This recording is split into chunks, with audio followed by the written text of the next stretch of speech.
Everything you want is already yours, only if you believe it. Hi guys, my name is Navya. This video is about manifestation techniques that you can use in your life to get whatever it is that you want. I'm gonna start out by introducing this idea from this man named Neville Goddard, and that is your external state is a direct reflection of your internal state. In other words, your external reality is a reflection of your internal state. Whatever it is that you continuously assume about your life, whether it's your relationships, your friendships, your career, or anything else, is what continues to show up. I think most people understand this in theory but forget it in practice. The moment you break the barrier between what it is you want and your mindset, you are going to get it faster. So essentially what he's trying to tell you and what I'm trying to tell you is that your dream reality is not that far away. It's about shifting your perspective and your mindset first. So let's jump into the techniques. I've personally used some of these techniques and that's why I advocate for them. The first technique we're going to talk about is scripting.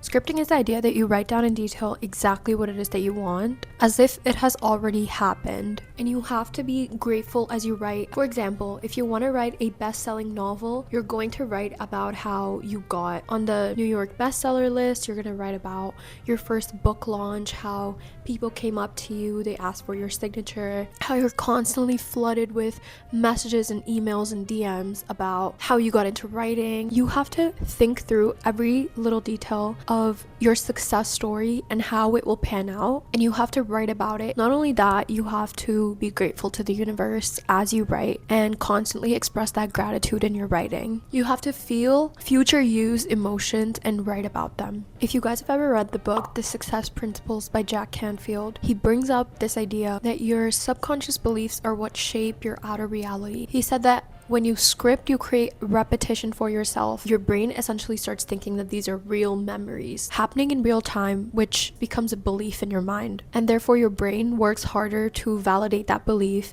by either working harder or saying yes to opportunities that get you closer to that goal, putting yourself in places where you're more likely to reach that goal. If you can just take a step back and use the power of your own brain to create that reality, then you should use that as a superpower. Also, personally, I do believe that manifestation occurs on a subconscious level, but somewhere in that process, the universe is equally involved. When you constantly ask for something, the universe aligns itself to give it to you. I've had many personal experiences where I will script or I will journal and I will ask the universe to show me a specific sign for me to know that what I end up encountering or receiving is the exact thing that I manifested. And I have seen signs. While you're creating smaller and more specific details of where you want to inch towards, you also have to align your inner identity. That is identity shift. Just think about it like this. The future you that has already received everything they wanted to is not sitting in a puddle of self-doubt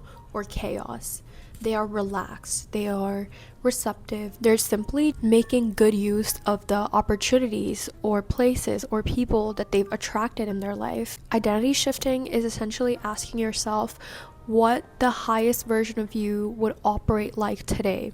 In a way, you're also making room for new things in your life. You can't receive something that you haven't made room for internally or externally. Alright, the second technique we're going to talk about is visualization. Also in the book Success Principles, Jack Canfield talks about how your brain does not understand the difference between a real event and an imagined event. Think back to a time where you had a really scary dream and woke up crying or panting. Why does that happen? Why does your emotion get heightened when nothing really happened around you? It's because your brain does not understand the difference between a real and an imagined event. Visualization essentially entails you to think in your mind's eye every little detail of what it is that you want. You're essentially scripting on a mental level. And when you visualize, you think of the places you're in detail. You think of the feeling of things, the texture of things, you think of your emotions in the moment, you think of what you're saying or what someone's saying to you. You just visualize every bit of the experience that you're living up. Whenever you get your nervous system to relax and you start exposing your nervous system to something over and over again, even if it is just a thought, you stop resisting that thing. When something feels familiar to you, you stop resisting it. A thought that I find really interesting is that you can literally experience anything you want if you just close your eyes and imagine it. So I guess just take advantage of that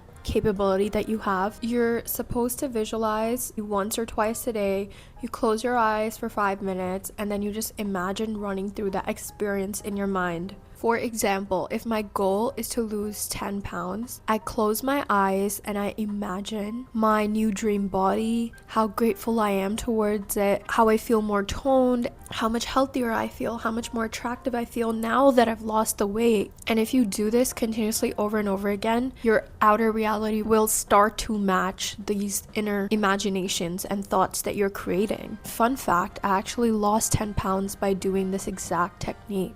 The idea behind visualization is also to create excitement within yourself and normalize whatever this dream reality of yours is, and make every part of yourself start to accept that this is going to happen, that this has already happened. The third technique I want to talk about today is detachment. This might be the hardest technique of all. I know that saying that you want to manifest something, but then also saying that you want to detach from it is counterintuitive. But the universe does not entertain a mindset of desperation. I'm sure you've heard this before, but when you stop caring is when things come to you. When you stop caring about a person, they come back. You essentially want to tell the universe that I trust that this is coming my way, so I will not obsess over it every second. Detachment is not indifference. It is showing that you trust the universe that this is going to be on its way. It's the difference between a person who keeps refreshing their phone, waiting for that one text to come, versus the person that simply puts their phone down because they know that text is coming. They both want the same outcome, but they're giving different energy to the universe. One is static and one is clear. And just similar to the first and second point, that clarity is very necessary. You also want to detach from how you will get this thing, because a lot of people start to obsess over the what or the why. How will I ever get this huge car? How will I ever get this dream home? How will I ever make $1 million? You want to detach yourself from it. Don't worry or obsess over the how or the when. Just continue on your manifestation cycle. I know that it's hard for a lot of people to detach, but this is where you have to be strong and make sure that you detach and that you stop obsessing over it. If I had to summarize all 3 points to you in one sentence, I would say get clear on what you want, align yourself to that new reality from the inside, and then let go of the how and the when. The universe is not ignoring you. It is your friend. It reflects what you think of, what you let yourself believe. It reflects you. Okay, that's everything. I hope you guys liked my video. Tell me in the comments what you would like to see next, and check out my other videos. Thank you for watching.